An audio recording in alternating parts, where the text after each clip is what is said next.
Hey there friends and enemies, JoPaWrites here again, and today I wanted to go over my Sorcerer build. I've been using the Blow Through World Tier 3 in Diablo 4. It is effective across all different types of content, from Nightmare Dungeons to Helltide events, world bosses, etc. And I'm going to definitely stick with it at least from levels 50 to 70, maybe even beyond depending on how effective this is once we go to World Tier 4, but I'll have to test that out. Now, jumping right in, what this ability really focuses on is stunning enemies and reducing cooldowns. So that is why I'm going to have Arc Lash as well as the Arc Lash as my first enchantment. Because the enchantment effect is when you use a cooldown, enemies around you are stunned in 0.6 seconds. Now this is important because I'm going to be using my cooldowns pretty regularly, so I'm going to be stunning enemies all the time. This is especially important as I jump into combat, get surrounded by a bunch of enemies, I'm able to stun them and then proceed to do a bunch of damage, as well as remembering that I'm going to be filling boss stun meters very consistently, so I'm going to be stunning bosses all the time, which is huge. I'm also going to snag Enhanced Arc Lash as well as Glinting Arc Lash. I do have my Arc Lash up to rank 3 out of 5 as well. I'm also going to then go and get my Fireball as my second enchantment. When you kill an enemy, they explode in a fireball for 50% of its damage. This is very, very nice, and seeing all the enemies explode is just so satisfying. I will always use this as one of my enchantments unless it's just not effective anymore, and yeah, it is a blast to use. So moving on down to my cooldowns, this is where things get spicy. I have Teleport. Remember, when you teleport into a group of enemies, you're actually going to be stunning them in order to get a bunch of attacks off before they can do anything.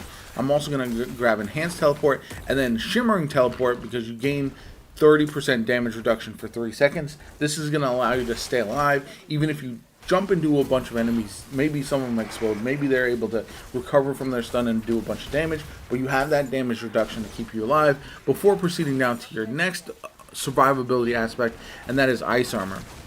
This one I also have 1 out of 5, and I also grab Enhanced Ice Armor and then Shimmering Ice Armor. Again, teleporting into a bunch of enemies using Ice Armor to freeze them is very, very nice, and you stay alive pretty consistently.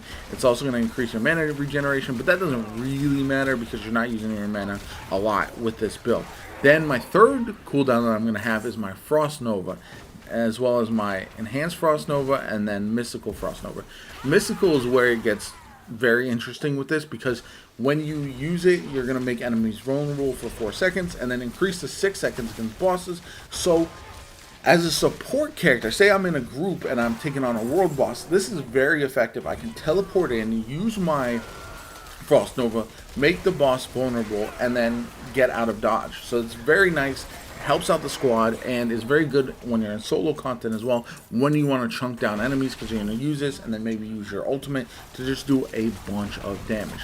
You're also going to want to get Elemental Attunement, rank 3 out of 5 or 3 out of 3. This is going to help out for your lucky chance hit, and then you move on down to your Hydra. I have Hydra 2 out of 5 as well as Enhanced and Summon. You can actually change this around a little bit. It's not super important. I just did that because I do like the Hydra and I'm using it consistently. Essentially, I always want to use my Hydra when it's available, when there's not one on the field. So I'm going to just spam them and have them up all the time, even though you can only have one kind of on the field at any given time as well. Then this is going to be a bit of a surprise for people. I'm going to get Lightning Spear, even though I'm not using it for this build on my hotbar. I'm actually going to also grab Enhanced and then invoke the Lightning Spear. The reason being, when you cast your ultimate, the Unstable Currents, you're actually going to be sending out a bunch of these Lightning Spears, and so you're going to want this Summon Lightning Spear and then invoke Lightning Spear because you're going to be stunning enemies with this as well.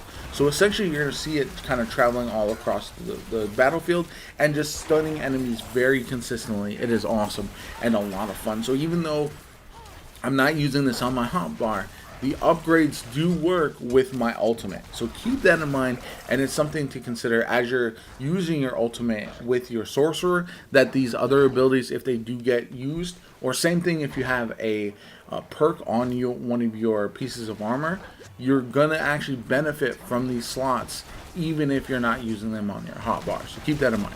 I'm also gonna snag 3 out of 3 Precision Magic, 2 out of 3 Alignment Elements, Protection 3 out of 3. This is very important because using a cooldown grants a barrier, which again, because I'm essentially spamming my cooldowns, it does play into it, and it makes it very nice to just kind of use those consistently, be in the mix, and stay up in close combat because I am using my Arc Lash, but stay alive because I have ice armor, I have damage reduction, I have my barrier. It's huge, and it does help out quite a bit, especially as you get to harder content.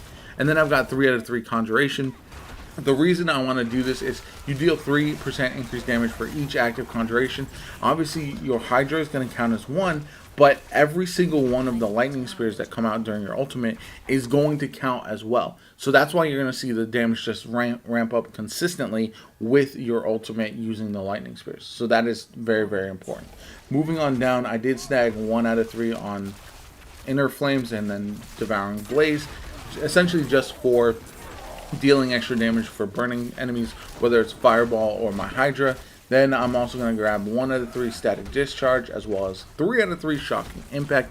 Every time you stun an enemy, you deal 621 lightning damage to them. This is very nice because I'm stunning enemies so consistently that I'm going to be doing damage to them passively while I do that as well. Very nice. I've also got, obviously, Unstable Currents, as well as Prime Unstable Currents, and then Supreme. When it's active, Crackling Energy continually pulses and consumes no charges. This one is not as important. You can actually skip the 3rd slot if you want to and move that into another ability thing, but I just like it, so that's why I put it on.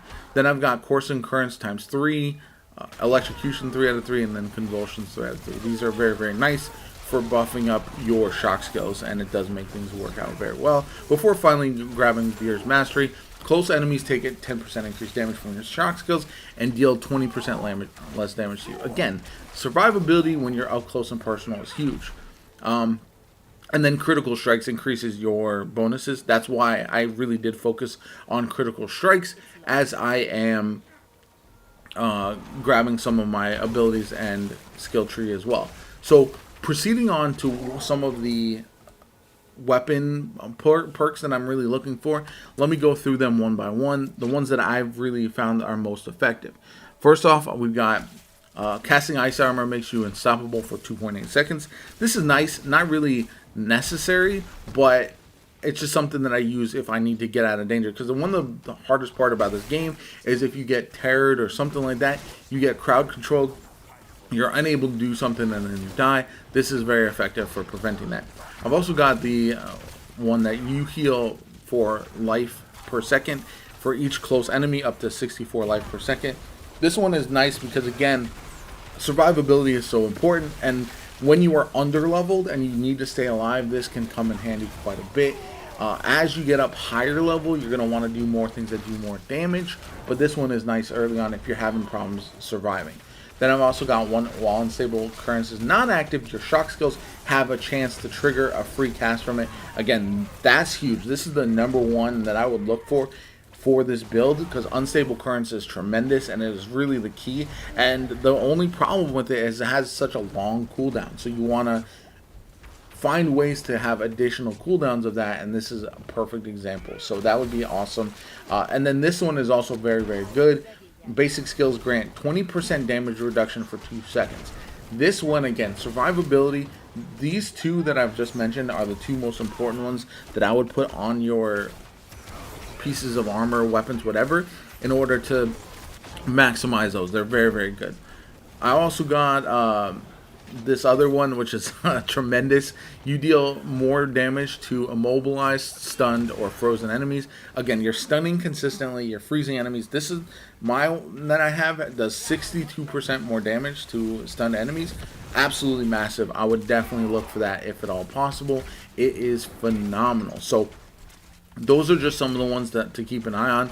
There are other aspects that are very good as well that could help you out in a pinch, but those are some of the ones that I've really focused on and helped me out pretty much all the time for the build that I'm using. Anyway, I'd love to hear your thoughts on this build in general. What you guys think about the direction that I've gone. It is pretty easy to cycle through your abilities. Essentially, what I like to do, if I'm in a little easier content, you teleport in, cast your Frost Nova, maybe cast your ultimate, and then just start swinging away with your Arc Lash. Or you can save your teleport, kind of move in, dodge into the enemies, use a bunch of your different abilities, and then teleport away if you want to save that for survivability.